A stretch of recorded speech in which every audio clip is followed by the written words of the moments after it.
Ndewo ụmụ Igbo, ndewo ndị mgbe na ndị mgbe. Nke a bụ akụkọ gbasara otu nsi wee fee ala nna m ka a na-akpọ National Youth Service Corps.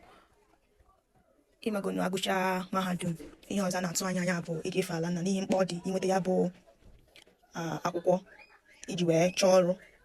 Ka o si na dị, ka anyị dechara ule ikpeazụ anyị, ịmagonu na-atụ n'anya n'ụbọchị ya bụ a ga-ebido nke a na-akpọ ịhọpụtasị aha ndị na-akwado ije ya bụ njem ife ala nna. Otu ihe onye ọbụla nọ na Naịjirịa ga na-ekpe ekpere bụ ka a ghara ịtụje ya obodo ebe nsogbu dị, ebe agha maọbụ ọgbaghara dị, ndị nke a na-akụ n'okarị migo ya n'onu ịmagonu. Ka o si na dị, mgbe ya bụ ihe pụtara, nke bụ eziokwu bụ na m na-atụ anya ka m fenye ala nna m n'obodo ndị dị ka ịmagonu Abuja na maọbụ Lagos maọbụ na Port Harcourt. Ịmagonu nọ steeti atọ bụ ihe ndị mmadụ na-achọkarị na ife ala nna.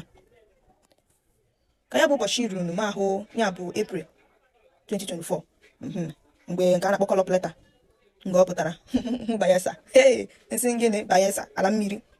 Nkasikwa onwe bụ si nsogbu adịrọ, ọkakwa mana ọka makarịa na-atụjere m ebe ndị ya ebe ọgbaghara dị. Mgbe kwadobere ihe m kwadobere agbakọchago m ihe m kemgbe wee na-echezi ụbọchị ahụ m ga-apụta. Ngwanụ nọrọ chere m ga-akọ agba nke abụọ otu ya bụ ihe si wee malite. Ndewo.